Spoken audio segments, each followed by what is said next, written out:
Good morning dear students, welcome back. ನಾನು ನಿಮ್ಮ physics professor doctor Nagaraj.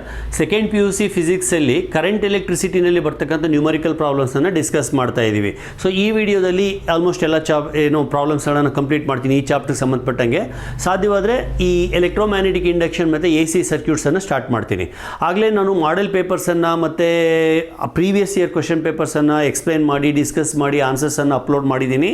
ದಯವಿಟ್ಟು ನೋಡಿ, ನಿಮ್ಮ ಫ್ರೆಂಡ್ಸ್ಗೂ ಹೇಳಿ, ಸಬ್ಸ್ಕ್ರೈಬ್ ಆಗಲಿಕ್ಕೆ ಹೇಳಿ ಮತ್ತು ಲೈಕ್ ಮಾಡಲಿಕ್ಕೆ ಹೇಳಿ, ಶೇರ್ ಕೂಡ ಮಾಡಿ. ಓಕೆ, ಬನ್ನಿ, without wasting much time let us proceed further. So next question ಇಲ್ಲಿ ಬರ್ತಾ ಇದೆ. A wire of resistance 12 ohm is bent in the form of a circle. ಒಂದು ವಯರನ್ನು ಬೆಂಡ್ ಮಾಡಿ ಸರ್ಕಲ್ ಥರ ಮಾಡಿದ್ದಾರೆ. A cell of EMF 2 volt and internal resistance 1.5 ohm is connected between 2 points on the wire. ಆ circle ಥರ ಏನು ಮಾಡಿದಾರಲ್ಲ, ಆ ಸರ್ಕಲ್ ಮೇಲೆ 2 ಪಾಯಿಂಟ್ ಹತ್ರ ಕನೆಕ್ಟ್ ಮಾಡಿದ್ದಾರೆ. ಎಷ್ಟು ದೂರದಲ್ಲಿ? Which are 1/4 the circumference apart. ಸರ್ಕಲ್ಲಿನ ಮೇಲೆ 1/4 ದೂರದಲ್ಲಿ ಇರೋ ಥರ ಮಾಡಿದ್ರು. ಬರಿತೀನಿ, ಬರೆದ್ಮೇಲೆ ನಿಮ್ಗೆ ಗೊತ್ತಾಗುತ್ತೆ. Calculate the current through the various branches. So ಅವ್ರು ಹೇಳಿರೋ ಪ್ರಕಾರ ಫಸ್ಟ್ ನಾವು ಏನು ಮಾಡೋಣ, ಸರ್ಕ್ಯೂಟನ್ನು ಬರ್ಕೊಳ್ಳೋಣ. ಒಂದು ಸರ್ಕಲ್ಲು, ಓಕೆ ಒಂದು ಸರ್ಕಲ್ನ ರೇಡಿಯಸ್ ಬಗ್ಗೆ ಎಲ್ಲ ನಾವೇನು ತಲೆ ಕೆಡಿಸ್ಕೊಳ್ಳೋದು ಬೇಕಾಗಿಲ್ಲ.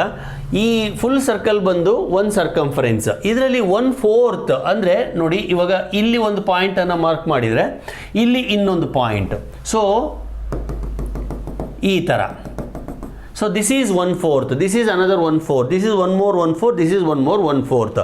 ಈಗ ನಾವು ಯಾವುದಾದ್ರೂ 2 ಪಾಯಿಂಟನ್ನು, ಈ 2 ಪಾಯಿಂಟನ್ನು ತೊಗೊಂಡ್ರೆ ಇವೆರಡೂ 1/4 ಡಿಸ್ಟೆನ್ಸಲ್ಲಿದೆ ಅಂತ ಹೇಳ್ಬೋದು. ಹಾಗೆ ಇವೆರಡು ತೊಗೊಂಡ್ರು ಕೂಡ 1/4, ಇವೆರಡು ತೊಗೊಂಡ್ರು 1/4. ಸರ್ ಇವೆರಡು ತೊಗೊಂಡ್ರೆ 1/2 ಡಿಸ್ಟೆನ್ಸ್, ಅರ್ಧ ಸರ್ಕಲ್ ದೂರದಲ್ಲಿ ಇದ್ದಾವೆ. ಓಕೆನಾ? ಸೊ ಇಲ್ಲೇನೋ ಎಕ್ಸ್ಟ್ರಾ ಬಂದಿದೆ, ಎರೇಸ್ ದಿಸ್. ಸೊ ಅವ್ರು ಎಷ್ಟು ಹೇಳಿದಾರೋ ಅಷ್ಟು ದೂರದಲ್ಲಿ ನಾವು ಒಂದು ಸೆಲ್ಲನ್ನು ಕನೆಕ್ಟ್ ಮಾಡೋಣ. ಕೆಲವೊಮ್ಮೆ 3/4 ಅಂತ ಹೇಳ್ತಾರೆ. 3/4 ಅಂದರೆ ಇಲ್ಲಿಂದ ಇಲ್ಲಿ ತನಕ ಅಂತ. ಓಕೆ, ಹಾಫ್ ಅಂತ ಹೇಳ್ತಾರೆ, ಇಲ್ಲಿಂದ ಇಲ್ಲಿ ತನಕ. 1/4 ಅಂತ ಹೇಳ್ತಾರೆ, ಇಲ್ಲಿಂದ ಇಲ್ಲಿ ತನಕ. ಸೊ ಈಗ ಇಲ್ಲಿಂದ ಇಲ್ಲಿ ತನಕ ಒಂದು ಬ್ಯಾಟರಿ ಕನೆಕ್ಟ್ ಆಗಿದೆ. ಈ ಥರ ಬ್ಯಾಟರಿ ಕನೆಕ್ಟ್ ಆಗಿದೆ. ಓಕೆನಾ? ಸೊ ಈಗ ಇದನ್ನು ನಾನು A ಅಂತ ಕರಿತೀನಿ, ಇದನ್ನು B ಅಂತ ಕರಿತೀನಿ. ನೋಡಿ ಮಕ್ಕಳೇ, ಟೋಟಲ್ ವಯರ್ನ ರೆಸಿಸ್ಟೆನ್ಸ್ 12 ohm. ಅದರಲ್ಲಿ ಈ ಪೋರ್ಷನ್ 1/4, ರಿಮೈನಿಂಗು 3/4. ಈ 1/4 3/4 ಏನು ಲೆಂತ್ ಇದೆಯಾ, ನಿಮಗೆ ಒಂದು ಪಾಯಿಂಟ್ ಗೊತ್ತಿರಲಿ, resistance is directly proportional to length ಅಂತ. If length increases, resistance increases. Conversely, if length decreases, resistance also decreases. ಈಗ ನಾನು ಒಟ್ಟಾರೆ ರೆಸಿಸ್ಟೆನ್ಸನ್ನು 12 ohm ಅಂತ ತಗೊಂಡಾಗ ಇದು ಅದರಲ್ಲಿ 1/4 ಮಾತ್ರ ಇರಬೇಕು. ನಾನು ಈ ಪೋರ್ಷನನ್ನು R1 ಅಂತ ಕರಿತೀನಿ, ರಿಮೈನಿಂಗ್ ಪೋರ್ಷನನ್ನು R2 ಅಂತ ಕರಿತೀನಿ. So R1 is 1/4 of 12 ohm. That is how much? That is nothing but 3 ohm. ಗೊತ್ತಾಯ್ತಾ? ಈ ಕೆಳಗಡೆ ಪೋರ್ಷನ್ 3 ohm ಆಯಿತು. ಹಾಗಾದರೆ ಮೇಲ್ಗಡೆ ಪೋರ್ಷನ್ ಎಷ್ಟಿರಬೇಕು? ಆಬ್ವಿಯಸ್ಲಿ 3 ohm ಹೋದರೆ 12 ಅಲ್ಲಿ R2 must be equal to 12 minus 3, that is ಎಷ್ಟು? 9 ohm. ಸೊ R2 9 ohm ಬಂತು. ಸೊ ನಮಗೆ ಇವಾಗ R1 R2 ವ್ಯಾಲ್ಯೂಸ್ ಗೊತ್ತಾಗಿದೆ. ಸೊ ಈಗ ನಾನೇನು ಮಾಡ್ತೀನಿ, ಇದು R1 ವ್ಯಾಲ್ಯೂ, ಓಕೆ, ಇದು R2 ವ್ಯಾಲ್ಯೂ. ಈಗ ಸರ್ಕ್ಯೂಟನ್ನು ಬರ್ಕೋತೀನಿ. ಸರ್ಕ್ಯೂಟನ್ನು ಗಮನಿಸಿ, ಮೇಲ್ಗಡೆ ಫುಲ್ ಪೋರ್ಷನನ್ನು ಒಂದು ರೆಸಿಸ್ಟರ್ ಅಂತ ತಗೋತೀನಿ, ಕೆಳಗಡೆ ಒಂದು ಫುಲ್ ಪೋರ್ಷನನ್ನು ಒಂದು ರೆಸಿಸ್ಟರ್ ಅಂತ ತಗೋತೀನಿ. ಓಕೆ, ಈ ಥರ ಆಗೋಯ್ತು ಈಗ. ಸೊ ಮೇಲಿನ ಪೋರ್ಷನ್ ಪೂರ್ತಿ ಒಂದು ರೆಸಿಸ್ಟರು, ಅದನ್ನು R2 ಅಂತ ಕರೆಯೋಣ. ಕೆಳಗಡೆ ಪೋರ್ಷನ್ ಪೂರ್ತಿ R1 ಅಂತ ಕರೆಯೋಣ. ಸೊ ಇದು A, ಇದು B, ಅಥವಾ ಇಲ್ಲೇ A ಇಲ್ಲೇ B ಅಂದ್ಕೊಳ್ಳಿ. So then this is the battery. Okay, ನೋಡಿ ಸರ್ಕ್ಯೂಟ್ ಅಂದರೆ ಈ ಥರ ಕೊಡೋ ಸರ್ಕ್ಯೂಟನ್ನು ವರ್ಡಿಂಗ್ಸಲ್ಲಿ ಕೊಟ್ಬಿಟ್ರು ಅಂತ ನೀವು ತಿಳ್ಕೊಬೇಕು. ಸೊ ವರ್ಡಿಂಗ್ಸಲ್ಲಿ ಕೊಟ್ಟರೆ ಅದನ್ನು ನಾವು ಸರ್ಕ್ಯೂಟಾಗಿ ಕನ್ವರ್ಟ್ ಮಾಡೋದು ಹೇಗೆ ಅಂತ ಹೇಳ್ಕೊಟ್ಟಿದ್ದೀನಿ. ಓಕೆನಾ? ನೆಕ್ಸ್ಟು ಏನು ಮಾಡಬೇಕು, EMF ಕೊಟ್ಟಿದ್ದಾರೆ. ಎಷ್ಟು ಕೊಟ್ಟಿದ್ದಾರೆ? 2 volt. ಇಂಟರ್ನಲ್ ರೆಸಿಸ್ಟೆನ್ಸ್ ಎಷ್ಟು ಕೊಟ್ಟಿದ್ದಾರೆ? 1.75 ohm. ಓಕೆ, ಸೊ R2 ಗೊತ್ತಿದೆ 9 ಅಂತ, R1 ಗೊತ್ತಿದೆ 3 ಅಂತ. ಸೊ ನೆಕ್ಸ್ಟ್ ಏನು ಮಾಡಬೇಕು, ಮೇನ್ ಕರೆಂಟನ್ನು ಕಂಡುಹಿಡಿಬೇಕು. ಆಮೇಲೆ ಕರೆಂಟ್ ಥ್ರೂ ವೇರಿಯಸ್ ಬ್ರಾಂಚಸ್ ಅಂದರೆ ಬ್ರಾಂಚ್ ಕರೆಂಟ್ಸನ್ನು ಕಂಡುಹಿಡಿಬೇಕು. So what is current here, I call it as I1. What is current here, I call it as I2. Problem ಅರ್ಥ ಆಯ್ತಲ್ವಾ? Well, now what to do sir, first we have to find out R effective. R effective formula ಏನು, first step ಬರೀತೀನಿ. R effective is equal to R1 R2 divided by R1 plus R2. So that is equal to 9 into 3 divided by 9 plus 3. 9 3s are 27 divided by 12. 27 divided by 12 ಎಷ್ಟಾಗುತ್ತೆ check ಮಾಡಿ. 27 divided by 12 is equal to 2.25. So R effective ಬಂತು 2.25 ohm ಅಂತ. So R effective ಬಂದ ಮೇಲೆ ನಾವು next ಏನು ಮಾಡಬೇಕು, I ಕಂಡುಹಿಡಿಬೇಕು. So I move on to, ಜಾಗ ಸಾಕಾಗ್ತಾ ಇಲ್ಲ, ನೆಕ್ಸ್ಟ್ ಸ್ಲೈಡಿಗೆ ಹೋಗ್ತೀನಿ.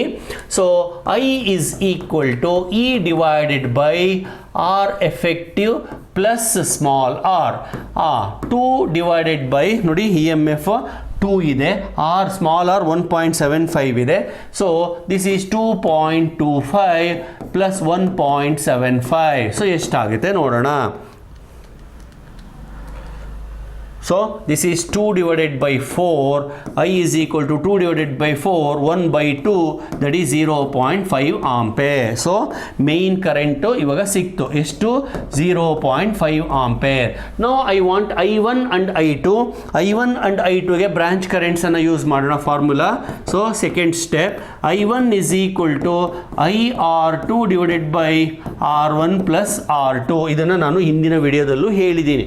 I ಅಂದರೆ ಮೇನ್ ಕರೆಂಟು, R2 ಅಂದರೆ second branch, R1 plus R2 total resistance. Okay, ಮತ್ತೆ ಸರ್ಕ್ಯೂಟನ್ನು ಗಮನಿಸಿ. ಸೊ R2 ಅಂದರೆ 9 ಇದೆ. ಸರಿ I2 ಅಲ್ವಾ? ಓಕೆ, ಇದನ್ನೇ ನಾನು I2 ಅಂತ ಕರಿತೀನಿ. ಸಾರಿ ಮಕ್ಕಳೇ, ಇದನ್ನು I1 ಅಂತ ಕರಿತೀನಿ. ಸಣ್ಣ ಮಿಸ್ಟೇಕ್ ಆಯಿತು. I2 I1. ಓಕೆ, ಈಗ I1 is equal to IR2 divided by R1 plus R2, that is 0.5 into 9 divided by 3 plus 9, that is 4.5 divided by 12. So I1 is equal to 4.5 divided by 12 comes out to be 0.375 ampere. ಇನ್ನು I1 ಗೊತ್ತಾದ ಮೇಲೆ I2 easy. I1 plus I2, I1 plus I2 ಅಥವಾ I2 plus I1 is equal to I ಅಂತ Kirchhoff ಲಾ ಹೇಳುತ್ತೆ. I2 ಮಾತ್ರ ಬೇಕು ನನಗೆ, that is I minus I1, that is 0.5 minus 0.375. So ಎಷ್ಟಾಗುತ್ತೆ minus, okay, that is 0.125 ampere ಆಯಿತು. So I2 is equal to 0.125 ampere. So ಈ ಪ್ರಾಬ್ಲಮ್ನ ಮೂಲಕ ನಾವು ಏನು ಕಲ್ತ್ವಿ ಅಂದರೆ, ಮೊದಲನೇದಾಗಿ ಒಂದು ವಯರನ್ನು ಕೊಟ್ಟಾಗ ಆಮೇಲೆ ಅದನ್ನು ಬೆಂಡ್ ಮಾಡಿ ಯಾವುದೋ ಒಂದು ಭಾಗದಲ್ಲಿ ಕನೆಕ್ಟ್ ಮಾಡಿದಾಗ ರೆಸಿಸ್ಟೆನ್ಸ್ಗಳನ್ನು ಹೆಂಗೆ ಕಂಡುಹಿಡ್ಕೋಬೇಕು. ಸೊ ಈ ಥರ ವಯರನ್ನು ಕೊಟ್ಟು 1/4 ಡಿಸ್ಟೆನ್ಸಲ್ಲಿ ಅಂತ ಕೊಟ್ಟಾಗ ಹೆಂಗೆ ಕಂಡುಹಿಡ್ಕೋಬೇಕು ರೆಸಿಸ್ಟೆನ್ಸು, ಅದು ಒಂದು. ಎರಡನೇದು ಏನು ಕಲ್ತ್ವಿ, ಬ್ರಾಂಚ್ ಕರೆಂಟ್ಸ್ I1 I2 ಅನ್ನು ಕಂಡುಹಿಡಿಯೋದು ಹೇಗೆ, ಬ್ರಾಂಚ್ ಕರೆಂಟ್ ಫಾರ್ಮುಲಾ ಯೂಸ್ ಮಾಡೋದು ಯಾವಾಗ, ಇವೆರಡನ್ನು ಕಲ್ತ್ವಿ. ನೋಡಿ ಮಕ್ಕಳು, ಇದೇ ಪ್ರಾಬ್ಲಮನ್ನೇ ಯಾರೋ ಮೊನ್ನೆ ಒಂದು ಕಾಮೆಂಟ್ ಹಾಕಿದ್ದಾರೆ, ಸರ್ ಒಂದು ಪ್ರಾಬ್ಲಮ್ ಆದಮೇಲೆ ಒಂದು ಹೋಮ್ ವರ್ಕ್ ಕೊಡಿ ಸಾರ್ ಅಂತ ಕೇಳಿದ್ದಾರೆ. ವೆರಿ ಗುಡ್ ಸಜೆಷನ್ ಅದು. ನಾನು ಹೇಳ್ತಿದ್ದೀನಿ, ಇಲ್ಲೇ ನೀವು ಒಂದು ಹೋಮ್ ವರ್ಕನ್ನು ಮಾಡ್ಬೋದು. ಯಾವ ಥರ ನೋಡಿ, ನಾನೇನು ಮಾಡಿದೆ, A to B ಅಂದರೆ 1/4 ಡಿಸ್ಟೆನ್ಸಲ್ಲಿ ಮಾಡಿದ್ದೀನಿ. ನೀವು ಇದನ್ನು ಹಾಫ್ ಡಿಸ್ಟೆನ್ಸಲ್ಲಿ ಮಾಡಿ, ಅಂದರೆ ಇಲ್ಲಿಂದ ಇಲ್ಲಿಗೆ ಕನೆಕ್ಟ್ ಮಾಡ್ಕೊಳ್ಳಿ. ಅಂದರೆ ಈ ಥರ, ಇದು ಒಂದು ಸರ್ಕಲ್, ಇಲ್ಲಿ A ಇದೆ ಆಯಿತಾ, ಇಲ್ಲಿ B ಇದೆ, ಇಲ್ಲಿಂದ ಇಲ್ಲಿಗೆ ಕನೆಕ್ಟ್ ಮಾಡ್ಕೊಳ್ಳಿ. ಅವಾಗ ಎಷ್ಟಾಗುತ್ತೆ, ಇದು R2 ಇದು R1. ಸರ್ ಇದನ್ನು ಯಾವಾಗಲೂ R2ನೇ ತಗೋಬೇಕಾ? ಏನಿಲ್ಲ, ಒಂದು ಯಾವುದೋ ಒಂದು R2 ಆದಮೇಲೆ ಇನ್ನೊಂದು R1 ಆಗಲೇಬೇಕಲ್ವಾ. ಈಗ ಟೋಟಲ್ ರೆಸಿಸ್ಟೆನ್ಸ್ 12 ಅಂದಮೇಲೆ ಇದು ಅರ್ಧ ಇರುತ್ತೆ, ಇದು ಅರ್ಧ ಇರುತ್ತೆ. ಅಂದರೆ this is 6 ohm, this is 6 ohm. ಅವಾಗ ಸರ್ಕ್ಯೂಟು ಈ ಥರ ಆಗುತ್ತೆ, 6 ohm 6 ohm. Okay, and then battery connected here. So ಇದನ್ನು ನೀವು ಹೋಮ್ವರ್ಕ್ ಅಂತ ತಗೊಂಡು ಟ್ರೈ ಮಾಡಿ. R2 6 ohm, R1 6 ohm calculate ಮಾಡಿ.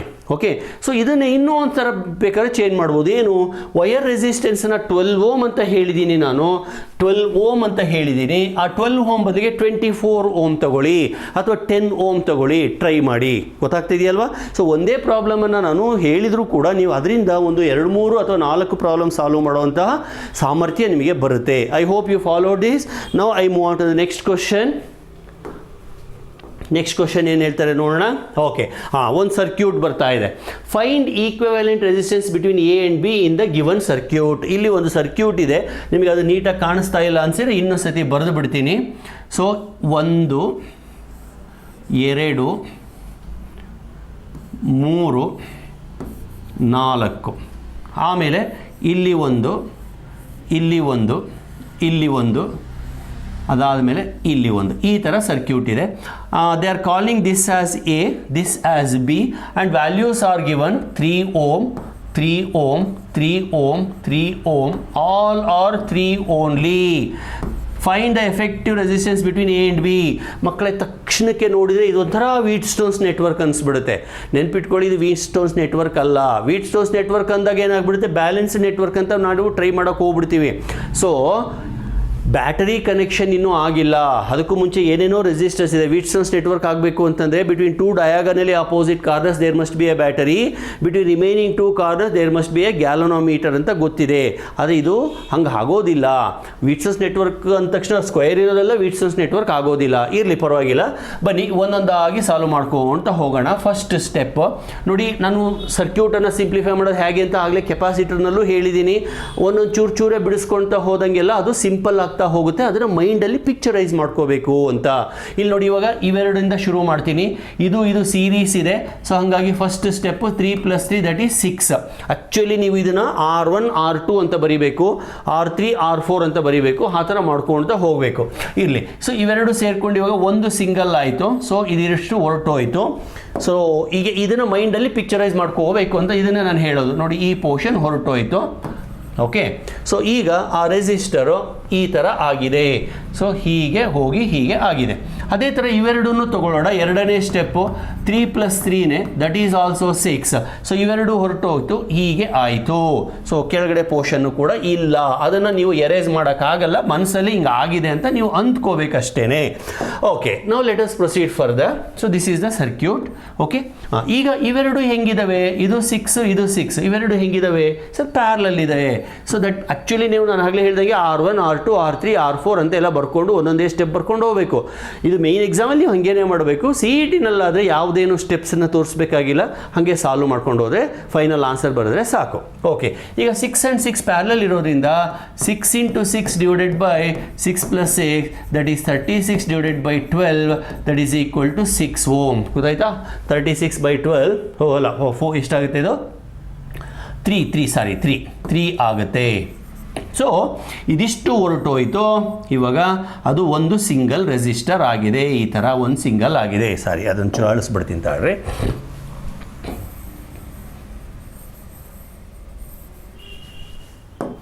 ಸರ್ಕ್ಯೂಟ್ ಈಗ ನೋಡಲಿಕ್ಕೆ ಈ ಥರ ಕಾಣಿಸ್ತಾ ಇದೆ. ಈ ರೆಸಿಸ್ಟರ್ ಹಾಗೆ ಇದೆ, ಇಲ್ಲಿದ್ದ ರೆಸಿಸ್ಟರ್ಗಳೆಲ್ಲ ಹಾಗೆ ಇದ್ದಾವೆ. ಈ ಪೋರ್ಷನ್ ಪೂರ್ತಿ ಹೊರಟೋಗಿ ಒಂದು ಸಿಂಗಲ್ ಆಗಿದೆ. ಓಕೆ, ಇನ್ನು ಎ ಮತ್ತು ಬಿ ಹಾಗೆ ಇದ್ದಾವೆ. So this is 3, this is 3, this is 3. ನಾವು look at this line, it is series. So next step 3 are in series. So therefore it is 3 + 3 + 3 that is 9 ohm. Next ಇದಿಷ್ಟು ಒಂದು single ಆಗಿದೆ, ಇದಿಷ್ಟು ಒಂದು single ಆಗಿದೆ ಈ ಥರ. ಓಕೆ, ಬಿ ಮತ್ತು ಎ ಆಯಿತಾ. ಇಲ್ಲಿ ಕೆಳಗಡೆ ಇರೋದು ಇವೆರಡು ಹಿಂಗಿದ್ದಾವೆ. ಸೊ ಈ ಥರ ಸರ್ಕ್ಯೂಟ್ ಆಗಿದೆ. ಸೊ ಇವೆರಡನ್ನು ನೋಡಿ, ಇವೆರಡು ಸೀರೀಸ್ ಇದೆ. ಸೊ ಅದನ್ನು ನಾನು 3 + 3 6 ಅಂತ ಬರಿತೀನಿ. ಆವಾಗ ಈ ಮೇಲಿನ ರೆಸಿಸ್ಟರ್ 9 ಹಂಗೆ ಇದೆ, ಇವೆರಡು ಸೇರಿ ಕೆಳಗಡೆ 6 ಆಗಿದೆ, ಮೇಲಿಂದು 9 ಹಾಗೆ ಇದೆ. ಓಕೆ, 9 and 6 ಆಯಿತು. ಎ ಆ್ಯಂಡ್ ಬಿ ಇಲ್ಲಿ ಉಳ್ಕೊಳ್ತು. 9 × 6 because they are in parallel. 9 and 6 are in parallel. So I right 9 × 6 divided by 9 + 6. So ಎಷ್ಟಾಗುತ್ತೆ ನೋಡಿ, 54 divided by 15. So 54 divided by 15 is equal to 3.6 ohm. So R effective is equal to 3.6 ohm. So I hope you followed this. First of all ನೀವು ಸರ್ಕ್ಯೂಟಲ್ಲಿ ಹೆಸರುಗಳನ್ನು ಕೊಡಬೇಕು. So ಇದನ್ನು R1 ಅಂತ ಕರೀರಿ, ಇದನ್ನು R2 ಅಂತ, R3, R4, R5, R6, R7, R8 ಹಿಂಗೆ ಕೊಟ್ಕೊಂಡು ಇವೆರಡು ಸೀರೀಸ್ ಮಾಡಿ, ಆಮೇಲೆ ಇವೆರಡು ಸೀರೀಸ್ ಮಾಡಿ ಬರೋದಷ್ಟು ಪ್ಯಾರಲಲ್ ಮಾಡಿ, ಅವಾಗ ಒಂದು ಸಿಂಗಲ್ ಆಗುತ್ತೆ. ನೆಕ್ಸ್ಟ್ ಇದು ಮೂರೂ ಸೀರೀಸ್ ಮಾಡಿ ಅವಾಗ ಒಂದು ಸಿಂಗಲ್ ಈ ಥರ ಆಯಿತು. ಅದಾದಮೇಲೆ ಇವೆರಡನ್ನು ಸೀರೀಸ್ ಮಾಡಿ ಅವಾಗ ಒಂದು ಸಿಂಗಲ್ ಆಗುತ್ತೆ. ಸೊ ಫೈನಲ್ ಸರ್ಕ್ಯೂಟ್ ಈ ಫಾರಮಲ್ಲಿ ಉಳ್ಕೊಳ್ಳುತ್ತೆ, ಈ ಫಾರಮಿಗೆ ಬಂದುಬಿಡುತ್ತೆ. ಸೊ ಈ ಫಾರಮಿಗೆ ಬಂದ ಮೇಲೆ ಪ್ಯಾರಲಲ್ ಅಂತ ತಗೊಳ್ಳಿ, ಅವಾಗ 9 × 6 divided by 9 + 6 that is equal to 54 divided by 15. So 3.6 ohm. So circuit analysis ಇದು. I hope you got this. Well, I move on to the next question. Okay, ಈಗ ಮತ್ತೆ ಕರೆಂಟ್ ಎಲೆಕ್ಟ್ರಿಸಿಟಿನಲ್ಲಿ ಇನ್ನೊಂದು ಪ್ರಶ್ನೆ ಬರ್ತಾ ಇದೆ. A battery of EMF 5 volt, internal resistance 2 ohm is connected in series with 6 ohm resistor, parallel and a parallel combination of 2 and 4 resistor. So ಇಲ್ಲಿ ಸ್ವಲ್ಪ ವರ್ಡಿಂಗ್ಸನ್ನು ಅರ್ಥ ಮಾಡ್ಕೊಳ್ತಾ ಹೋಗೋಣ. ಏನು ಹೇಳ್ತಾರೆ? Battery of EMF 5 volt, internal resistance 2 ohm, battery specification, connected in series with 6 ohm and A parallel combination of 2 and 4 ohm. ಅಂದರೆ ಇಲ್ಲಿ ಒಂದೊಂದಾಗಿ ಹಂತವಾಗಿ ಹೋಗೋಣ. ಒಂದು ಬ್ಯಾಟರಿ ಇದೆ, ಈ ಬ್ಯಾಟರಿಯನ್ನು ಒಂದು 6 ohmಗೆ ಸೀರೀಸಲ್ಲಿ ಕನೆಕ್ಟ್ ಮಾಡಿದ್ದಾರೆ. ಅದನ್ನು ತಗೊಂಡೋಗಿ ಪ್ಯಾರಲಲ್ ಕಾಂಬಿನೇಷನ್ ಆಫ್ 2 and 4, ಇದು ಪ್ಯಾರಲಲ್ ಕಾಂಬಿನೇಷನ್, ಇದಕ್ಕೆ ಕನೆಕ್ಟ್ ಮಾಡಿದ್ದಾರೆ. ಅರ್ಥ ಆಯ್ತಾ? ಆಮೇಲೆ ammeter is included in 2 ohm. So ಇದನ್ನು ನಾನು 2 ohm ಅಂತ ತಗೊಂಡ್ರೆ, ಒಂದು ನಿಮಿಷ ಸ್ವಲ್ಪ ದೊಡ್ಡದಾಗಿ ಬರ್ಕೊಂಡ್ಬಿಡ್ತೀನಿ. ಸೊ ಅವ್ರು ಹೇಳ್ದಂಗೆ ನಾವು ಸರ್ಕ್ಯೂಟನ್ನು ಜನ್ರೇಟ್ ಮಾಡ್ತಾ ಹೋಗೋಣ. ಇಲ್ಲಿ ಮಾಡ್ತೀನಿ. ಸೊ ಇದು ಬ್ಯಾಟರಿ, ಇಲ್ಲಿ 6 ohm ಇದೆ. ಇದನ್ನು ತಗೊಂಬಂದು 2 ohm ಮತ್ತು 4 ohm, ಇದು 2 ohm, ಇದು 4 ohmಗೆ ಕನೆಕ್ಟ್ ಮಾಡಿದ್ದಾರೆ. ಆ 2 ohm ಇರೋ ಕಡೆ ಒಂದು ಅಮ್ಮೀಟರನ್ನು ಹಾಕಿದ್ದಾರೆ, ಇಲ್ಲಿ ಅಮ್ಮೀಟರನ್ನು ಹಾಕಿದ್ದಾರೆ. ಆಯಿತಾ? ಆಮೇಲೆ ammeter in 2 ohm resistance branch and high resistance voltmeter is connected across 6 ohm. ಇಲ್ಲಿ ಒಂದು ವೋಲ್ಟ್ ಮೀಟರನ್ನು ಕನೆಕ್ಟ್ ಮಾಡಿದ್ದಾರೆ. ಆಯಿತಾ? ಅಷ್ಟೇ. If the resistance of the volt, if the reading of the voltmeter is 3 volt, ಇದರ ರೀಡಿಂಗನ್ನು 3 volt ಅಂತ ಕೊಟ್ಟಿದ್ದಾರೆ. ಫೈಂಡ್ ದ ಅಮ್ಮೀಟರ್ ರೀಡಿಂಗ್ ಅನ್ನು question mark ಅಂತ ಹೇಳಿದ್ದಾರೆ. ಸರ್ಕ್ಯೂಟನ್ನು ಕಂಪ್ಲೀಟ್ ಮಾಡಿಬಿಡೋಣ.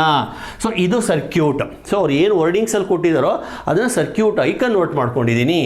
ಓಕೆ, ಈಗ ನಾವು ಹೆಸರು ಕೊಟ್ಕೊಳ್ತಾ ಹೋಗೋಣ. First of all let us name the circuit. So ಇದು R1 ಆಗಲಿ, ಇದು R2 ಆಗಲಿ, ಇದು R3 ಆಗಲಿ. EMF ಬಂದು ಎಷ್ಟು 5 volt ಇದೆ, ಸ್ವಲ್ಪ ಲೆಂತಿ ಇದೆ ಪ್ರಾಬ್ಲಮ್ಮು, 5 volt. ಇಂಟರ್ನಲ್ ರೆಸಿಸ್ಟೆನ್ಸ್ ಬಂದು 2 ohm ಇದೆ. ಓಕೆನಾ? ಫಸ್ಟ್ ನಾವು ಸರ್ಕ್ಯೂಟಲ್ಲಿ ಹರಿತಕ್ಕಂಥ ಕರೆಂಟನ್ನು ಕಂಡುಹಿಡ್ಕೊಳ್ಳೋಣ. Let us find the main current. ಅದಕ್ಕೆ ನಾವೇನು ಮಾಡಬೇಕು? ರೆಸಿಸ್ಟೆನ್ಸ್ಗಳನ್ನು ಕಂಡುಹಿಡಿಬೇಕು, ಎಫೆಕ್ಟಿವ್ ರೆಸಿಸ್ಟೆನ್ಸನ್ನು ಕಂಡುಹಿಡಿಬೇಕು. R1 parallel R2. ಸೊ ಇವೆರಡು ಪ್ಯಾರಲಲ್ ಇದೆ. ಸೊ ಹಾಗಾಗಿ therefore R12 is equal to 2 × 4 divided by 2 + 4. Therefore R12 is equal to 8 divided by 6 ಆಯಿತು. 8 ಡಿವೈಡೆಡ್ ಬೈ 6. ಎರಡನೇ ಸ್ಟೆಪ್ಪು ಬೇಕಾದ್ರೆ 8/6 ಸಾಲ್ವ್ ಮಾಡ್ಕೊಳ್ಳಿ, ಕ್ಯಾಲ್ಕುಲೇಟ್ ಇರುತ್ತೆ. ಇವೆರಡು ಸಾಲ್ವ್ ಆದಮೇಲೆ ಏನು ಬರುತ್ತಲ್ಲ ರೆಸಿಸ್ಟೆನ್ಸು, ಅದು ಇದರ ಜೊತೆಗೆ ಹೆಂಗಿರುತ್ತೆ? ಸೀರೀಸ್ ಇರುತ್ತೆ. ಸೊ ಎರಡನೇ ಸ್ಟೆಪ್ ಬಂದು R12 series R3. Therefore R effective is equal to 8 divided by 6 plus, ಅಂದರೆ ಇದು ಇವೆರಡು ಸೇರಿ ಬಂದಿದ್ದು ಪ್ಲಸ್ ಇದು, that is +6. So R effective equals 6 LCM ಆಯಿತು, 8 + 36 that is 42 divided by 6. So R effective ಎಷ್ಟು ಬರುತ್ತೆ? 7 ohm. 42 ಡಿವೈಡೆಡ್ ಬೈ 6 ಅಂದರೆ 7 ಆಗುತ್ತೆ. 6 7s 42. ಗೊತ್ತಾಗ್ತಾ ಇದೆಯಲ್ವಾ? ಸೊ 8 6 8 6 14 44 ಕಂಡ್ರಪ್ಪ, ಸಣ್ಣ ಮಿಸ್ಟೇಕ್ ಆಗೋಯ್ತು. ಸೊ ಇದು ಈ ಥರ ಆ ಥರ ಮಾಡ್ಕೊಂಡು ನೋಡಿ, ನಾನೇ ಮಿಸ್ಟೇಕ್ ಮಾಡಿಬಿಡ್ತೀನಿ. ಸೊ ನೀವು ದಯವಿಟ್ಟು ಹಂಗೆ ಮಾಡೋಕ್ಕೆ ಹೋಗಬೇಡಿ, ಸ್ವಲ್ಪ ಸ್ಲೋ ಆಗೇ ಹೋಗಿ. ಓಕೆ, ಇದು 44, 36 plus 8, 44. So 44 divided by 6 is equal to 7.33. ಇದು 7.33 ಓಮ್ ಬಂತು. ಓಕೆ, ಸೊ ಇದು ರೆಸಿಸ್ಟೆನ್ಸ್ ಆಯಿತು. ಮೂರನೇ ಹಂತ ಮೇನ್ ಕರೆಂಟನ್ನು ಕಂಡುಹಿಡಿಯೋದು. ಆ್ಯಕ್ಚುಲಿ ನಮಗೆ ಬೇಕಾಗಿರೋದು ಇದು ಬ್ರಾಂಚ್ ಕರೆಂಟು, ಮೇನ್ ಕರೆಂಟನ್ನು ಕಂಡುಹಿಡಿಯೋದು. So I is equal to E divided by R effective plus small r. ಗೊತ್ತಾಯ್ತಾ? So that is equal to E M F is 5 volt divided by R effective is 7.33 plus 2, that is 5 divided by 9.33. So main current I is equal to 5 divided by 9.33 ಎಷ್ಟಾಗುತ್ತೆ ನೋಡೋಣ. equal 0.54. I is equal to 0.54 ampere. ಇದು main current. Okay, so ಒಂದು ಗಮನಿಸಿ, ಅವ್ರು ಕೇಳಿರೋದು ammeter reading. Ammeter reading ಅಂದರೆ ammeter ಎಲ್ಲಿದೆ ಹುಡುಕಿ, ಇಲ್ಲಿದೆ. ಅಂದರೆ ಈ ಬ್ರಾಂಚಲ್ಲಿ ಈ ಕರೆಂಟನ್ನು ಕಂಡುಹಿಡಿಯಬೇಕು. So I call it as I1. So obviously this becomes I2. So I want I1 is equal to IR2 divided by R1 plus R2. ಮುಗಿದೋಯ್ತು. ಐ ವ್ಯಾಲ್ಯೂ ಗೊತ್ತಿದೆ, ಸಬ್ಸ್ಟಿಟ್ಯೂಟ್ ಮಾಡಿ. ಐ ವ್ಯಾಲ್ಯೂ ಬಂದು 0.54 ಇಂಟು R2 ವ್ಯಾಲ್ಯೂ ಗೊತ್ತಿದೆ 4 divided by R1 plus R2, that is 2 plus 4. So simplify this. 0.54 into 4 divided by 6 is equal to 0.36 ampere. So ಇಷ್ಟೇ, ಮುಗಿದೋಯ್ತು. ಅಂದರೆ ammeter ರೀಡಿಂಗನ್ನು ನಾವು ಕಂಡುಹಿಡಿಬೇಕಿತ್ತು. ಅಂದರೆ ಅಮ್ಮೀಟರ್ನಲ್ಲಿ ಹೋಗ್ತಕ್ಕಂಥ ಕರೆಂಟನ್ನು ಕಂಡುಹಿಡಿಬೇಕಿತ್ತು. ಅಂದರೆ ಈ ಬ್ರಾಂಚಲ್ಲಿ ಹೋಗೋ ಕರೆಂಟನ್ನು ಕಂಡುಹಿಡಿಬೇಕಿತ್ತು. ಮಾಡಿದ್ದೀವಿ. 0.36 ಆಂಪೇರ್. ಸರ್ ಇದೇನೋ ವೋಲ್ಟ್ ಮೀಟರ್ ರೀಡಿಂಗನ್ನು ಕೊಟ್ಟಿದ್ದಾರಲ್ಲ ಸರ್, ಅದು ಯಾತಕ್ಕೆ ಕೊಟ್ಟಿದ್ದಾರೆ? That is also very important. So ಇಲ್ಲಿ ಅದು ಆ್ಯಕ್ಚುಲಿ ನಾವೇನು ಅದನ್ನ ಯೂಸ್ ಮಾಡ್ಕೊಳ್ಳೋ ನೆಸೆಸಿಟಿ ಇಲ್ಲ, ಆದ್ರೂ ಕೊಟ್ಟಿದ್ದಾರೆ. ಯಾಕೆ? ಅದರಿಂದ ಏನಾದರೂ ಕ್ಲೂ ಸಿಗುತ್ತಾ? You have to think. So ಅದಕ್ಕೆ ನಾನು ಹೇಳ್ತೀನಿ ನೋಡಿ. ಅಂದರೆ ಒಂದು ಪ್ರಾಬ್ಲಮನ್ನು ನಾವು 2-3 ರೀತಿಯಲ್ಲಿ ಅಪ್ರೋಚ್ ಮಾಡ್ಬೋದು. ನಾನು ಇಷ್ಟೊತ್ತು ಗೊತ್ತಿರೋ ಮೆಥಡಲ್ಲಿ ನಾನು ಎಕ್ಸ್ಪ್ಲೇನ್ ಮಾಡ್ಕೊಳ್ತಾ ಹೋಗಿದ್ದೀನಿ. ಏನು? ಎಫೆಕ್ಟಿವ್ ರೆಸಿಸ್ಟೆನ್ಸ್ ಕಂಡುಹಿಡಿಯೋದು, ಆಮೇಲೆ ಮೇನ್ ಕರೆಂಟ್ ಕಂಡುಹಿಡಿಯೋದು, ಆಮೇಲೆ ಬ್ರಾಂಚ್ ಕರೆಂಟ್ ಕಂಡುಹಿಡಿಯೋದು. ಈಗ ಇದರಿಂದ ಏನಾದರೂ ಕ್ಲೂ ಸಿಗುತ್ತಾ? ಟ್ರೈ ಮಾಡೋಣ.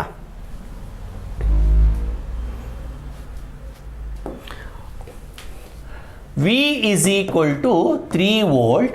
ಅಲ್ಲಿರೋ ರೆಸಿಸ್ಟೆನ್ಸ್ 6 ಓಮ್ ಇದೆ ನೋಡಿ, ಈ ಥರ resistance.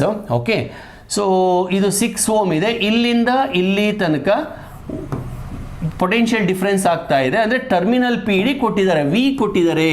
So V is equal to I R, therefore I is equal to V divided by R.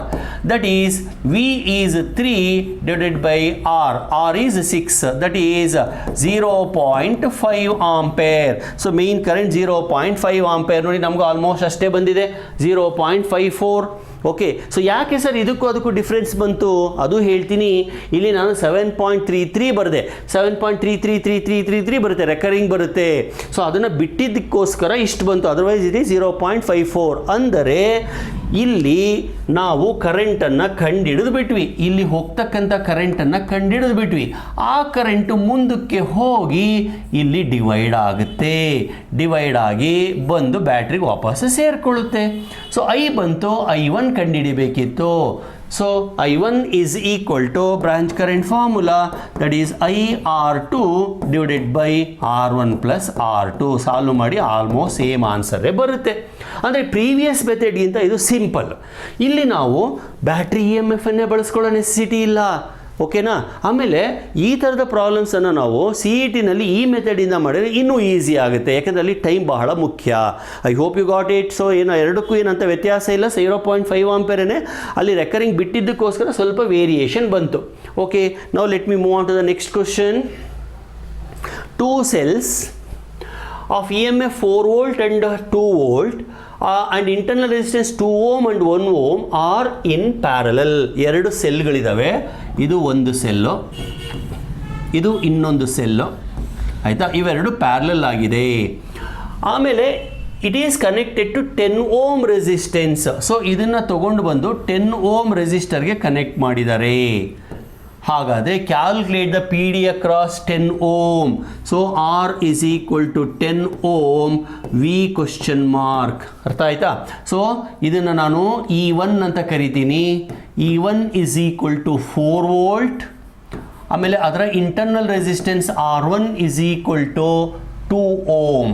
Okay, next E2 is equal to 2 volt. R2 is equal to 1 ohm. ಬೇಕು ಅಂದರೆ ಇದನ್ನು A, B, C, D, E, F ಅಂತ ಹೆಸರಿಡೋಣ.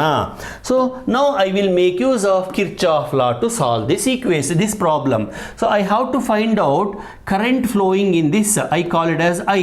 ನೋಡಿ, ಇಲ್ಲಿಂದ current ಬರುತ್ತೆ, ಅದನ್ನು I1 ಅಂತ ಕರಿತೀನಿ. ಇಲ್ಲಿಂದ ಕರೆಂಟ್ ಬರುತ್ತೆ, ಅದನ್ನು I2 ಅಂತ ಕರಿತೀನಿ. ಅವೆರಡು ಇಲ್ಲಿ ಸೇರಿಕೊಂಡು ಮುಂದಕ್ಕೆ I1 ಪ್ಲಸ್ I2 ಆಗಿ ಮುಂದಕ್ಕೆ ಹೋಗ್ತವೆ. ಅಂದರೆ I is equal to I1 plus I2. Now I shall find I1 and I2. Once I find I1 and I2, I get I ಬಂತು ಅಂದರೆ V is equal to IR, Ohm's law formula. R already ಇದೆ, V ಅನ್ನು ಕಂಡುಹಿಡಿಯಬಹುದು. So ನಮ್ಮ task ಏನಿವಾಗ I1 and I2 ಕಂಡುಹಿಡಿಯೋದು. So ಅದಕ್ಕೆ Kirchhoff's voltage ಲಾಗಳನ್ನು ಉಪಯೋಗಿಸ್ಕೊಳ್ಳೋಣ. ಫಸ್ಟು ಈ ಲೂಪನ್ನು ತಗೋತೀನಿ. ಯಾವುದು? ಇಲ್ಲಿ ಹೊರಗಡೆಗೆ ಇದೆಯಲ್ಲ, F B C E F. Apply KVL to F B C E F ಅಂದರೆ ಈ ಪೋರ್ಷನ್ನಿಗೆ ಮಾತ್ರ, ಮಧ್ಯದ ಲೈನನ್ನು ತಗೊಳ್ಳೋಲ್ಲ. ಹೆಂಗೆ?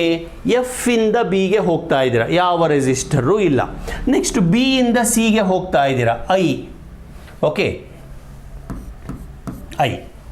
ನೆಕ್ಸ್ಟು ಅಲ್ಲಿ ರೆಸಿಸ್ಟೆನ್ಸ್ ಯಾವುದಿದೆ? 10 ಓಮ್ ಇದೆ. So it is 10I. ಹೆಂಗೆ ಸರ್ ಇದು? ಸೊ IR ಪ್ರಾಡಕ್ಟ್ಸ್ ನೆನ್ಪಿಟ್ಕೊಳ್ಳಿ. KVL ಬಂದು I1 R1 plus I2 R2 plus I3 R3 is equal to applied EMF, Kirchhoff's voltage law.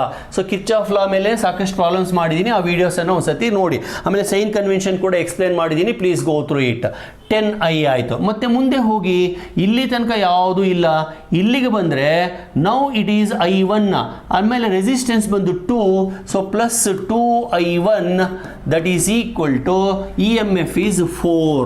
Okay, ಯಾಕೆಂದರೆ ಕರೆಂಟು ಹೀಗೆ ಹೋಗ್ತಾ ಇದೆ, ನಾವು ಕನ್ವೆನ್ಷನಲ್ ಡೈರೆಕ್ಷನು ಹೀಗೆ ಹೋಗ್ತಾ ಇದೆ, ಹಾಗಾಗಿ ಪ್ಲಸ್ ಅದು. Okay, so 10I plus 2I1 is equal to 4. ಇದು ಬೇಕಾದ್ರೆ ಇದನ್ನು 5 ಇಂದ ಡಿವೈಡ್ ಮಾಡಿ, ಸಾರಿ 2 ಇಂದ ಡಿವೈಡ್ ಮಾಡೋಣ. ಆವಾಗ 5I plus I1 is equal to 2. Call this as equation 1. Second ಸ್ಟೆಪ್ಪಿಗೆ ಬರೋಣ. ಈಗ ನಾನು ABCDA ತಗೋತೀನಿ. Let me apply KVL to ABCDA. A ಇಂದ ಬಿಗೆ ಏನೂ ಇಲ್ಲ, ಬಿ ಇಂದ ಸಿಗೆ 10 ಇದೆ, 10I ಇದೆ. ಓಕೆ, ಪ್ಲಸ್ ಇಲ್ಲಿಂದ ಮುಂದಕ್ಕೆ ಏನಿಲ್ಲ. ಮತ್ತೆ ಈ ಕಡೆ ಬರ್ತೀನಿ, ಇಲ್ಲಿ 1 ಓಮ್ ಇದೆ, ಇಂಟರ್ನಲ್ ರೆಸಿಸ್ಟೆನ್ಸ್ ಇರುತ್ತೆ. ಹೀಗೆ 1 ಓಮ್ ಇದೆ, ಅದರಲ್ಲಿ ಹೋಗ್ತಕ್ಕಂಥ ಕರೆಂಟ್ I2 ಆಗಿದೆ. 1I2 is equal to EMF. ನೋಡಿ, ಈಗ ನಾನು ಹೀಗೆ ಹೋಗ್ತಾ ಇದ್ದೀನಿ, ಕರೆಂಟು ಕೂಡ ಹೀಗೆ ಹೋಗ್ತಾ ಇದೆ. ಸೊ ಇವೆರಡು ಸೇಮ್ ಇರೋದ್ರಿಂದ EMF 2 ಆಗುತ್ತೆ.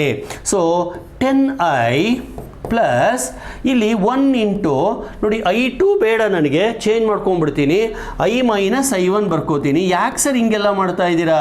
ನೋಡ್ರಪ್ಪ, ಅಲ್ಟಿಮೇಟಾಗಿ ನನಗೆ I ಬೇಕು ಅಂದರೆ ಎರಡು ಸೈಮಲ್ಟೇನಿಯಸ್ ಈಕ್ವೇಷನ್ಸ್ಗಳು ಬೇಕು ನನಗೆ. ಸೈಮಲ್ಟೇನಿಯಸ್ ಈಕ್ವೇಷನ್ಸ್ಗಳು ಯಾವುದಾದ್ರೂ ಒಂದು ಥರ ಇರಲಿ. ಆಲ್ರೆಡಿ ನಾನು I ಮತ್ತು I1ನಲ್ಲಿ ಬರೆದಿದ್ದೀನಿ, ಹಾಗಾಗಿ ನೆಕ್ಸ್ಟು I ಮತ್ತು I1ನಲ್ಲೇ ಬಂದರೆ ಭಾಳ ಸುಲಭ. ಅದಕ್ಕೋಸ್ಕರ ಈ ಸರ್ಕಸ್ ಮಾಡ್ತಾ ಇದ್ದೀನಿ. ಇವೆಲ್ಲ ನೀವು ಹೈಸ್ಕೂಲಲ್ಲಿ ಮಾಡಿರ್ತೀರಾ. 2. ಓಕೆ, ಸೊ ಸಿಂಪ್ಲಿಫೈ ಮಾಡಿ. ಅಲ್ಲಿಗೆ ಇದು 10I plus 1I minus 1I2 is equal to 2. So 11I minus I2 is ಸರಿ I1. So 11I minus I1 is equal to 2. Call this as equation 2. So ಎರಡು ಈಕ್ವೇಷನ್ಸನ್ನು ಪಕ್ಕ ಅದು ಒಂದು ಕೆಳಗೆ ಒಂದು ಬರ್ಕೊಳ್ಳೋಣ. ದಟ್ ಈಸ್ 5I ಇದು ಪ್ಲಸ್ I1 ಇದು ಈಸ್ ಈಕ್ವಲ್ ಟು 2. ಆಮೇಲೆ ಇನ್ನೊಂದು 11I ಆಮೇಲೆ minus I1 is equal to 2. Okay ಹಾಂ ಆ್ಯಡ್ ಮಾಡಿದಾಗ ಏನಾಗುತ್ತೆ ಆ್ಯಡ್ ಅಂತ ಬರೆದಿದ್ದೀನಿ ಇಲ್ಲಿ ಆ್ಯಡ್ ಮಾಡಿದಾಗ ಏನಾಗುತ್ತೆ ಇದು ಕ್ಯಾನ್ಸಲ್ ಆಗುತ್ತೆ ಇದು 16i ಆಗುತ್ತೆ is equal to 4i is equal to 4/16 that is 1/4 ampere ಬಂದು ಹೋಯಿತು i is equal to 1/4 ampere ಕೇಳ್ಬೋದು calculate the current through external resistor ಆವಾಗಲೂ ಇದೇ ಮೆಥಡೇನೆ ಓಕೆ ಸೊ ನಾನು ಏನು ಮಾಡಿದೆ ಎರಡು ಲೂಪು ಫಸ್ಟು ಈ ಹೊರಗಡೆ ಲೂಪನ್ನು ತೊಗೊಂಡೆ ಕೆ ವಿ ಎಲ್ ಅನ್ನು ಅಪ್ಲೈ ಮಾಡಿದೆ ನೆಕ್ಸ್ಟ್ ಇಲ್ಲಿ ಕೆಳಗಡೆ ಇರೋ ಲೂಪನ್ನು ತೊಗೊಂಡು ಕೆ ವಿ ಎಲ್ ಅನ್ನು ಅಪ್ಲೈ ಮಾಡಿ ಐ ಕ್ಯಾಲ್ಕುಲೇಟ್ ಮಾಡ್ತಾ ಇದ್ದೀನಿ so almost we are very close to the answer so next ಏನು V is equal to I into R that is 1/4 into 10 that is 2.5 volt this is the PD across 10 ohm resistor okay calculate PD across 10 ohm ಅಂತ ಕೇಳಿದ್ದಾರೆ so here is the answer I hope you got it so well with this I move on to the next question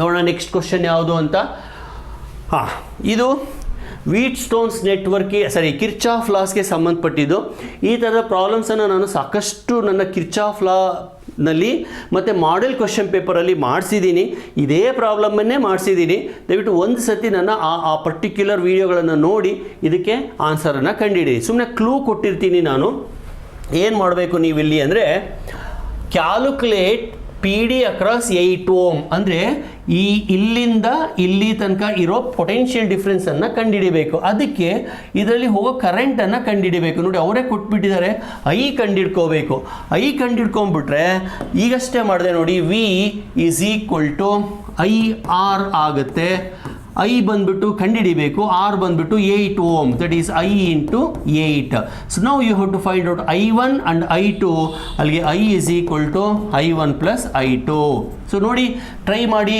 ಒಂದು conventional ಲೂಪನ್ನು ಹಾಕಿ ಈ ಥರ ಒಂದು ಆಮೇಲೆ ಈ ಥರ ಒಂದು ಕನ್ವೆನ್ಷನಲ್ ಲೂಪನ್ನು ಹಾಕಿ ಒಂದು ಸ್ಟಾರ್ಟಿಂಗ್ ಪಾಯಿಂಟನ್ನು ಹೇಳ್ಕೊಟ್ಬಿಡ್ತೀನಿ ಉಳಿದಿದ್ದನ್ನು ನೀವೇ ಪ್ರೊಸೀಡ್ ಮಾಡಿ first step apply K V L to ಯಾವುದು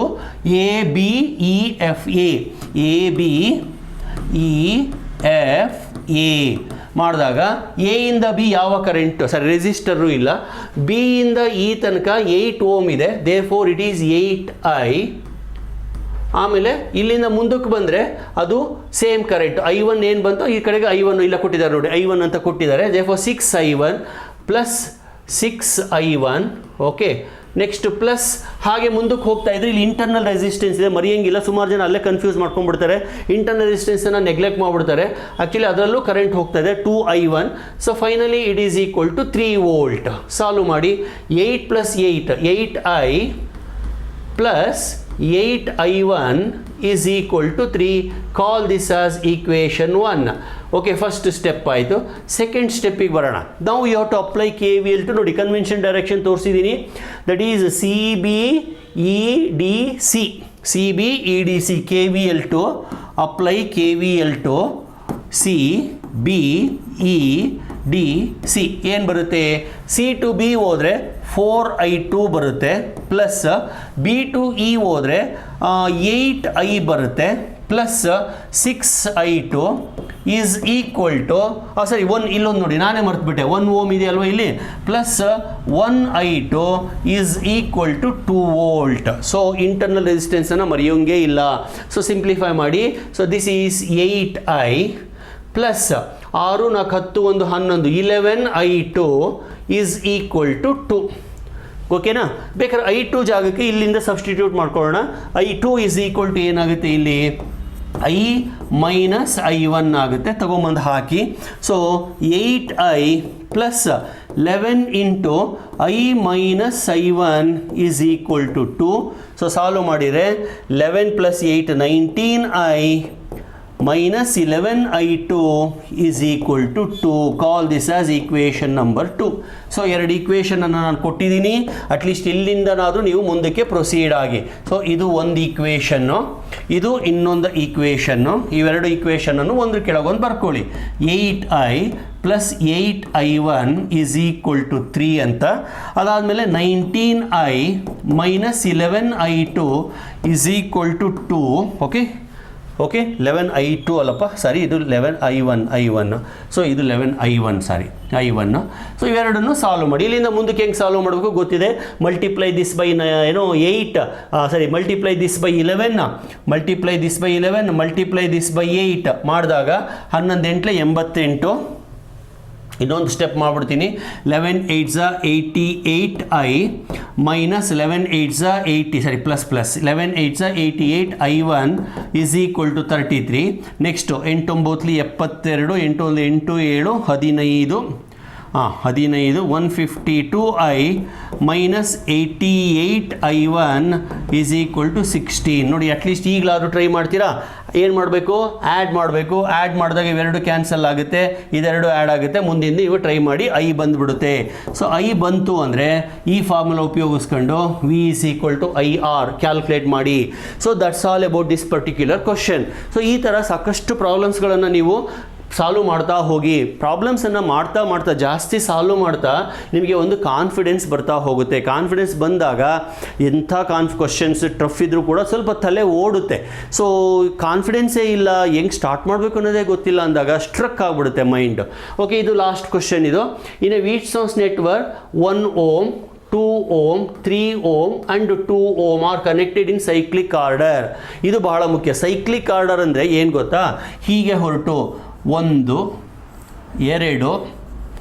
3 4 ಇದು ಅಂದರೆ P Q okay R S ಅಂತ ನಾವು ಬರೆದ್ರೂ ಕೂಡ ಅಲ್ಲಿ ಕೊಟ್ಟಿರೋ ವ್ಯಾಲ್ಯೂ ಸೈಕ್ಲಿಕ್ ಆಗಿ ಅಂದರೆ ಇಲ್ಲೇ ಕನ್ಫ್ಯೂಸ್ ಮಾಡೋದು. P is equal to 1, Q is equal to 2, R is equal to ಅಲ್ಲ S is equal to 3, R is equal to 2. ಸುಮಾರು ಜನ ಇಲ್ಲಿ ಕನ್ಫ್ಯೂಸ್ ಮಾಡ್ಕೊಂಡ್ಬಿಡ್ತಾರೆ. ಆಲ್ಫಾಬೆಟಿಕ್ ಆರ್ಡರ್ ಅಂತ ಬಂದಾಗ PQRS ಅಂತ. ಅದೇ ನಾವು ಇಲ್ಲಿ ಆಲ್ಫಾಬೆಟಿಕ್ ಆರ್ಡರ್ ಎಲ್ಲ ತೊಗೋಬೇಕಾಗಿರೋದು circuit order. Okay, PQRS. So ಈ ಥರ ತೊಗೋಬೇಕು. ಸೊ P ಗೊತ್ತು, Q ಗೊತ್ತು, R ಗೊತ್ತು, S ಗೊತ್ತು. ಓಕೆ, ಆಮೇಲೆ battery of EMF 2 volt is connected ಅಂದರೆ ಒಂದು ಬ್ಯಾಟ್ರಿಯನ್ನು ಕನೆಕ್ಟ್ ಮಾಡಿದ್ದಾರೆ ಅಕ್ರಾಸ್ 2 ಆಪೋಸಿಟ್ ಕಾರ್ನರ್ಸ್. ಬ್ಯಾಟ್ರಿಯ EMF ಕೊಟ್ಟಿದ್ದಾರೆ 2 volt ಅಂತ, ಇಂಟರ್ನಲ್ ರೆಸಿಸ್ಟೆನ್ಸ್ ಕೊಟ್ಟಿದ್ದಾರೆ 2 ohm ಅಂತ. ಸೊ ಇಂಟರ್ನಲ್ ರೆಸಿಸ್ಟೆನ್ಸ್ 2 ohm ಆಯಿತು. ಆಮೇಲೆ galvanometer is connected across galvanometer of resistance 4 ohm is connected between remaining 2 corners. ಈ 2 ಕಾರ್ನರ್ಗಳ ಮಧ್ಯೆ ಒಂದು ಗ್ಯಾಲೋನೋಮೀಟರ್ನ ಕನೆಕ್ಟ್ ಮಾಡಿದರೆ ಅದರ ರೆಸಿಸ್ಟೆನ್ಸ್ 4 ohm ಇದೆ. Determine current through the galvanometer. ಸ್ವಲ್ಪ ಲೆಂತಿ ಪ್ರಶ್ನೆನೇ ಇದು, ಮೊನ್ನೆ ಎಕ್ಸಾಮಲ್ಲಿ ಕೂಡ ಕೇಳಿದ್ದಾರೆ ಈ ಥರದ್ದೇ ಪ್ರಾಬ್ಲಮನ್ನು. ಇಲ್ಲಿ ಗ್ಯಾಲೋನೋಮೀಟರ್ ಕರೆಂಟನ್ನು ನಾವು ಕಂಡುಹಿಡಿಬೇಕು, ಇದರಲ್ಲಿ ಹೋಗ್ತಕ್ಕಂಥ ಕರೆಂಟನ್ನು ಕಂಡುಹಿಡಿಬೇಕು. ಸೊ ಫಸ್ಟು ಕರೆಂಟ್ಸ್ಗಳನ್ನು ಅಸೈನ್ ಮಾಡೋಣ. ನೋಡಿ, ಇಲ್ಲಿಂದ ಏನು ಮೇನ್ ಕರೆಂಟ್ ಬರುತ್ತಲ್ಲ ಅದು ಇಲ್ಲಿ ಡಿವೈಡ್ ಆಗುತ್ತೆ. A B C D this is E. Okay, E ಅಲ್ಲಿ ಕರೆಂಟ್ ಡಿವೈಡ್ ಆಗಿ ಒಂದೊಂದು ಕಡೆ ಒಂದೊಂದು ಸ್ವಲ್ಪ ಕರೆಂಟ್ ಹೋಗುತ್ತೆ. I call this current as I1, this current as IG. I1ನಲ್ಲಿ IG ಹೋದರೆ ಇನ್ನು ಉಳಿಯೋದು I1 minus IG. Okay, I call this current as I2 ಮತ್ತು IG ಎರಡೂ ಸೇರಿಕೊಂಡು ಇಲ್ಲಿ I2 ಪ್ಲಸ್ IG ಆಗುತ್ತೆ. ಸೊ ಈ ಥರ ನಾವು ಕರೆಂಟ್ಸ್ಗಳನ್ನು ಮುಂಚೆನೇ ಡಿವೈಡ್ ಮಾಡಿ ಅಸೈನ್ ಮಾಡಿಬಿಡೋಣ, ಆಯಿತಾ? ಈಗ ನಮಗೆ IG ಬೇಕು. ನೋಡಿ ಮಕ್ಕಳೇ, ಸರ್ಕ್ಯೂಟಲ್ಲಿ ಒಟ್ಟು 3 ಅನ್ನೋನ್ ಕ್ವಾಂಟಿಟೀಸ್ ಇದ್ದಾವೆ. ಯಾವ್ಯಾವುದು? I1 I2 IG. ಹಾಗಾಗಿ ನಮಗೆ 3 ಈಕ್ವೇಷನ್ ಬೇಕೇ ಬೇಕು. ಸೊ 3 ಈಕ್ವೇಷನ್ಸನ್ನು ಬರೆದುಬಿಟ್ರೆ ಆಮೇಲೆ ಸಾಲ್ವ್ ಮಾಡ್ಬೋದು. ಆ 3 ಈಕ್ವೇಷನ್ಸನ್ನು ಬರೀಲಿಕ್ಕೆ ನಾನು ಏನು ಮಾಡ್ತೀನಿ? ಫಸ್ಟು KVL ಅನ್ನು ಅಪ್ಲೈ ಮಾಡ್ತೀನಿ ಈ ಕಡೆ ABDAಗೆ. ಸೊ ಕನ್ವೆನ್ಷನಲ್ ಡೈರೆಕ್ಷನಲ್ಲಿ ಒಳಗಡೆ ಮಾರ್ಕ್ ಮಾಡ್ತೀನಿ ಈ ಥರ. This is conventional direction. ಸರಿ,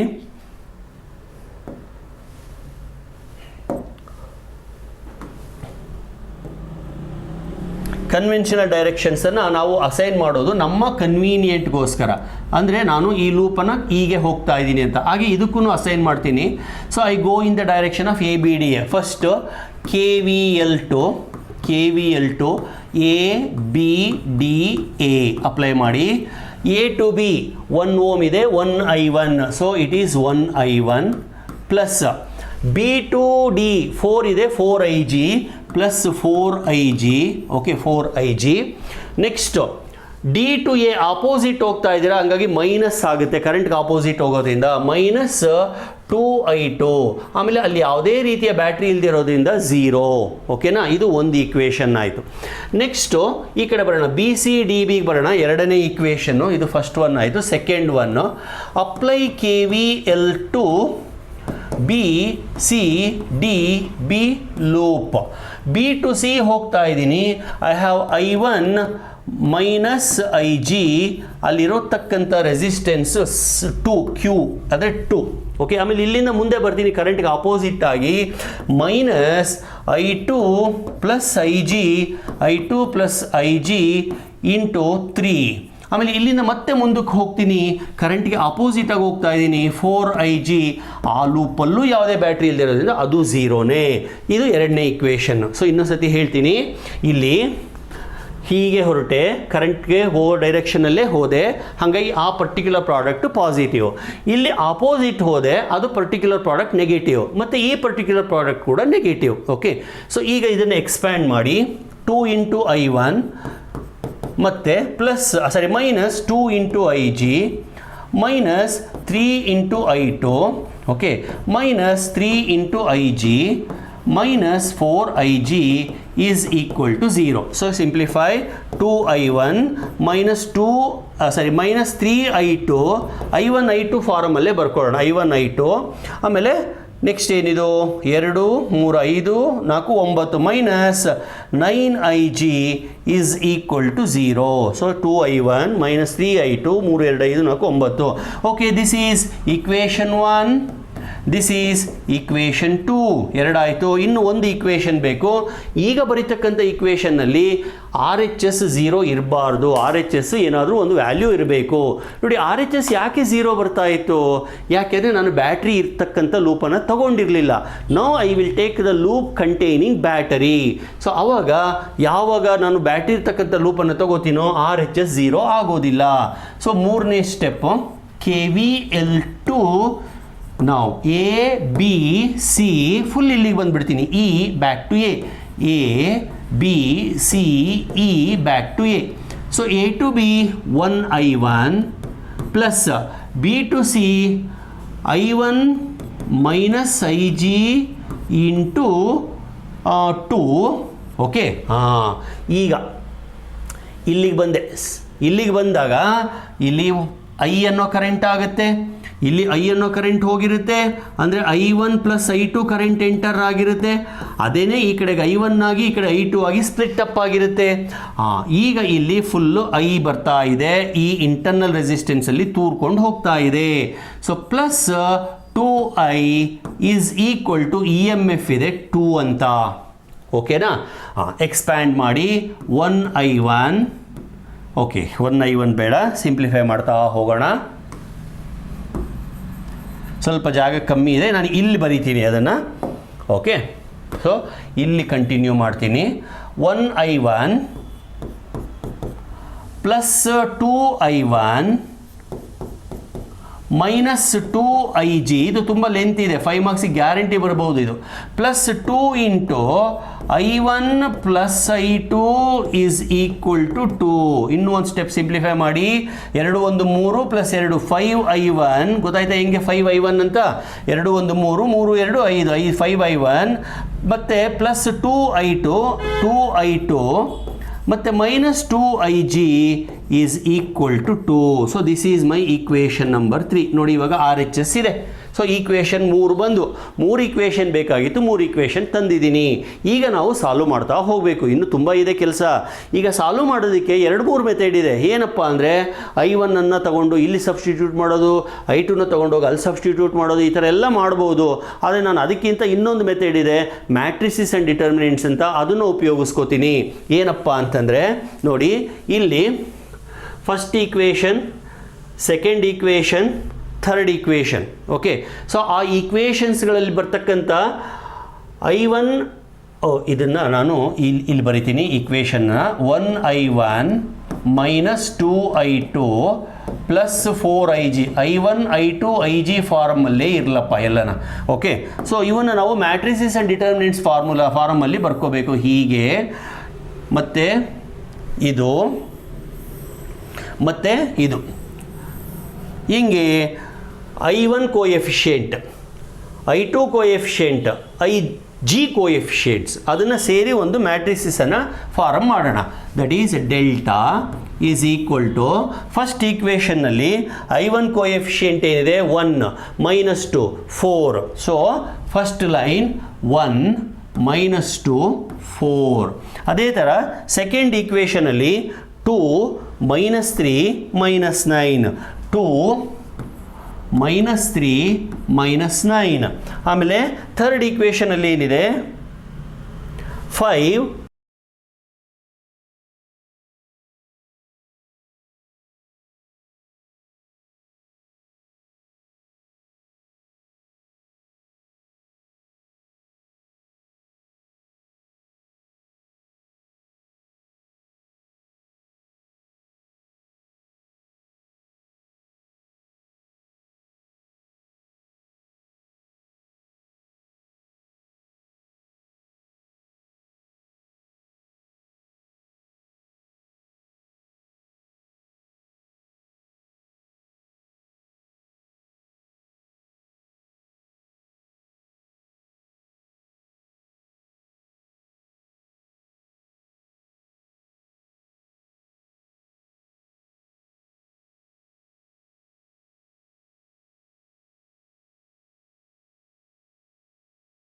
2 -2 5 2 -2. ಓಕೆ, ಈ ಥರ ಒಂದು ಮ್ಯಾಟ್ರಿಕ್ಸನ್ನು 3x3 ಮ್ಯಾಟ್ರಿಕ್ಸನ್ನು ಡಿಸೈನ್ ಮಾಡಿದ್ದೀನಿ. ನಾವು we shall find the value of delta. So delta value ಕಂಡುಹಿಡಿಯೋದು ನಿಮಗೆ ಬಹುಶಃ ಮ್ಯಾಥ್ಸಲ್ಲಿ ಹೇಳ್ಕೊಟ್ಟಿರ್ತಾರೆ. 1 into so leave this into this 3 2s are 6 minus into minus plus. So this into this minus of this into this, that is -18. ಇದನ್ನು ಮ್ಯಾಥ್ಸಲ್ಲಿ ಹೇಳ್ಕೊಟ್ಟಿದ್ದಾರೆ ಅನ್ನೋ ಕಲ್ಪನೆ ಮೇಲೆ ನಾನು ಡೀಟೇಲಾಗಿ ಹೋಗೋದಿಲ್ಲ. ಆಯಿತಾ, ಫಸ್ಟ್ 1 ಆಯಿತು. ನೆಕ್ಸ್ಟ್ ಮೈನಸ್ ಹಾಕ್ಬಿಟ್ಟು ಇಲ್ಲಿರೋ ನಂಬರನ್ನು ಬರೀಬೇಕು. That is -2. Again leave this row and this column. ನಾವು I have this and this 2 into 2 -4, ಯಾಕಂದರೆ ಮೈನಸ್ ಇದೆ. ಮೈನಸ್ ಹಾಕ್ಬಿಟ್ಟು ಮತ್ತೆ 9 into 5 -45. ಓಕೆ, ಇನ್ನು ಕೊನೆಯದಾಗಿ ಉಳಿಯೋದು 4, ಅದಕ್ಕೆ ಪ್ಲಸ್ ಹಾಕಬೇಕು. So leave this column this row. 2 into 2 4 -5 into 3 -15. Okay, ಗೊತ್ತಾಯ್ತಲ್ವಾ? ಸಿಂಪ್ಲಿಫೈ ಮಾಡಿ. That is 1 into 6 + 18 + 2 minus into minus into -4 + 45 + 4 into 4 + 15. Almost we are near to the answer. 1 into 18 + 6 24 plus 2 into 45 4 ಹೋದರೆ 41 plus 4 4 into 15 4 19. So that is 24 plus 82 2 1 2 2 4 8 plus 4 9 36 4 1 4 3 7 76. So that is add ಮಾಡ್ಕೊಳ್ಳಿ. ಆದಷ್ಟು calculator ಬಿಟ್ಟು try ಮಾಡಿ. So logic ಮತ್ತು fast ಎರಡೂ ಆಗುತ್ತೆ. 82 plus 76. So ಇನ್ನೊಮ್ಮೆ ಮಾಡ್ತೀನಿ. 24 plus 82 plus 76, that is 182. ಇದು ಡೆಲ್ಟಾ ಬಂತು. ಓಕೆನಾ? ಡೆಲ್ಟಾ ಬಂದ ಮೇಲೆ ಈಗ ನಮಗೆ I1 ಬೇಕಾ, I2 ಬೇಕಾ, IG ಬೇಕಾ? ಐ ಜಿ ಬೇಕು ಅಂತಂದರೆ ಇನ್ನೂ ಒಂದು ಡಿಟರ್ಮಿನೆಂಟನ್ನು ಕನ್ಸ್ಟ್ರಕ್ಟ್ ಮಾಡಬೇಕು. ಹೆಂಗೆ?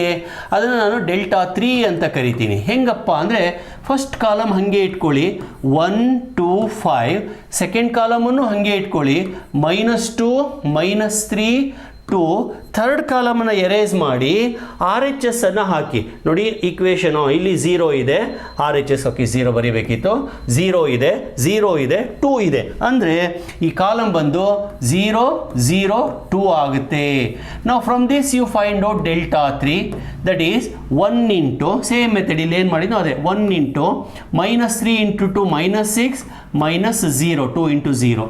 ಆಮೇಲೆ ಮೈನಸ್ ಆಫ್ ಮೈನಸ್ +2 ಆಗುತ್ತೆ. So this and this you leave, this into this 2 into 2 4 minus 5 into 0 0 plus 0 this into ಇದು ಬಿಡಿ ಇದು ಬಿಡಿ 0 ಇಂಟು ಎನಿಥಿಂಗ್ ಮಾಡಿ 0ನೇ ಬಂದ್ಬಿಡುತ್ತೆ. So delta 3 is equal to -6 plus 8 that is equal to 2. ಅರ್ಥ ಆಯ್ತಾ? ಸೊ ಡೆಲ್ಟಾ 3 ಬಂತು, ಡೆಲ್ಟಾ ಬಂತು, therefore I G is equal to delta 3 divided by delta. ಒಂದು ವೇಳೆ ನನಗೆ I2 ಬೇಕು ಅಂದರೆ ಕ್ರೇಮರ್ಸ್ ರೂಲ್ ಅಂತ ಕರೀತಾರೆ ಇದನ್ನು, delta 2 divided by delta. I1 ಬೇಕು ಅಂದರೆ delta 1 divided by delta. So delta 3 ಬಂದಿದೆ 2 ಅಂತ ಡಿವೈಡೆಡ್ ಬೈ 182 ಅಂತ, ಇಷ್ಟಕ್ಕೆ ನಿಲ್ಲಿಸಿ ಸಾಕು. 2 ಡಿವೈಡೆಡ್ ಬೈ 182 ಅಥವಾ ಸಿಂಪ್ಲಿಫೈ ಮಾಡೋದಾದರೂ ಮಾಡಿ, ತೊಂದರೆ ಇಲ್ಲ. ಸೊ ಮಾಡಿದರೆ ಸ್ವಲ್ಪ ಕಡಿಮೆ ಆನ್ಸರೇ ಬರುತ್ತೆ. 2 divided by 182, so 0.011 that is 11 milli ampere. Okay sir, delta 2 delta 3 ಅಂದರೆ ಏನು ಸರ್? ಏನೂ ಇಲ್ಲ. ಡೆಲ್ಟಾ 2 ಅಂದರೆ ಈ ಸೆಕೆಂಡ್ ಕಾಲಮನ್ನು ಬಿಟ್ಬಿಟ್ಟು ಆ ಜಾಗದಲ್ಲಿ 002 ಬರೀಬೇಕು. ಏನು? RHS. ಡೆಲ್ಟಾ 1 ಅಂದರೆ ಫಸ್ಟ್ ಕಾಲಮನ್ನು ಮಾತ್ರ ಬಿಡಬೇಕು, ಆ ಜಾಗದಲ್ಲಿ 002 ಬರೀಬೇಕು ಅಷ್ಟೇ. I hope you followed this. ಇದು ಕ್ರೇಮರ್ಸ್ ರೂಲು, ಇದು ಸಿಂಪಲ್ ಆಗುತ್ತೆ. ಇಲ್ಲ ಇದು ಆಗೋದಿಲ್ಲ, ಇದು ಅರ್ಥನೇ ಆಗಲಿಲ್ಲ ಅಂದಾಗ ಏನು ಮಾಡಿ, ನೀವು ಇಲ್ಲಿ I1 ಅನ್ನು ಕಂಡುಹಿಡಿಯಿರಿ. ಅಂದರೆ I1 ಈಸ್ ಈಕ್ವಲ್ ಟು ಈ ಕಡೆ ಟ್ರಾನ್ಸ್ಫರ್ ಮಾಡಿ, ಎಲ್ಲೆಲ್ಲಿ I1 ಇದೆಯೋ ಅದನ್ನೆಲ್ಲ ಅಲ್ಲಿ ಸಬ್ಸ್ಟಿಟ್ಯೂಟ್ ಮಾಡಿ. ಸೊ ಇಂದಿನ ವಿಡಿಯೋಗಳಲ್ಲಿ ಮಾಡ್ತಾ ಇದ್ದೆ ನೋಡಿ. ಸೊ ಇಲ್ಲಿ ಇಂದಿನ ಪ್ರಾಬ್ಲಮಲ್ಲೆಲ್ಲ ಮಾಡಿದ್ದೀನಿ ನೋಡಿ. ಈಗ ನೋಡಿ I2 ಬದಲಿಗೆ I-I1 ಬರ್ಕೊಂಡಲ್ಲ, ಅದೇ ಥರ ಇಲ್ಲೂ ಮಾಡಿದ್ರು ಆಯಿತು. ಓಕೆ ಸಾಕು. ಇಷ್ಟು ಪ್ರಾಬ್ಲಮ್ಸ್ ಇವತ್ತು 4-5 ಪ್ರಾಬ್ಲಮ್ ಮಾಡಿದ್ದೀನಿ. ಎಲ್ಲ ಒಳ್ಳೊಳ್ಳೆ ಪ್ರಾಬ್ಲಮ್ಸೇ, ಎಲ್ಲ ಇಂಪಾರ್ಟೆಂಟ್ ಪ್ರಾಬ್ಲಮ್ಸೇ. ದಯವಿಟ್ಟು ಇವನ್ನೆಲ್ಲ ಪ್ರಾಕ್ಟೀಸ್ ಮಾಡಿ. ಇನ್ನು ಮುಂದೆ ಕರೆಂಟ್ ಎಲೆಕ್ಟ್ರಿಸಿಟಿ ಮುಗಿದು EMI ಎಲೆಕ್ಟ್ರೋಮ್ಯಾಗ್ನೆಟಿಕ್ ಇಂಡಕ್ಷನ್ ಮತ್ತು AC ಸರ್ಕ್ಯೂಟನ್ನು ಸ್ಟಾರ್ಟ್ ಮಾಡ್ತೀನಿ. ಜೊತೆಗೆ ಮಂಡೇ ಏನಾದರೆ ನೆಕ್ಸ್ಟ್ ನಾನು 2 ಡೇಸಲ್ಲಿ CET ಕೂಡ ಸ್ಟಾರ್ಟ್ ಮಾಡ್ತಾ ಇದ್ದೀನಿ. ಸೊ ಎಲ್ಲ CET ಕ್ಲಾಸ್ಗೆ ಅಟೆಂಡ್ ಅಂತಂದರೆ ನಾನು ವೀಡಿಯೋಸನ್ನು ನೋಡಿ, ಲೈವ್ ಕ್ಲಾಸನ್ನು ನಾನು ಆಮೇಲೆ ಮಾಡ್ತೀನಿ. ಲೈವ್ ಕ್ಲಾಸ್ ಸ್ಟ್ರೀಮಿಂಗನ್ನು ನಾನು ಮೇಯ್ನ್ ಎಕ್ಸಾಮ್ ಆದಮೇಲೆ ಮಾಡ್ತೀನಿ. ಈಗ ಸದ್ಯಕ್ಕೆ ಸ್ಟ್ರೀಮಿಂಗ್ ಮಾಡೋದಿಲ್ಲ, ಕ್ಲಾಸ್ಗಳನ್ನು ಮಾಡಿ ರೆಕಾರ್ಡ್ ಮಾಡಿ ವೀಡಿಯೋಸನ್ನು ಅಪ್ಲೋಡ್ ಮಾಡ್ತೀನಿ. Okay, so thank you very much.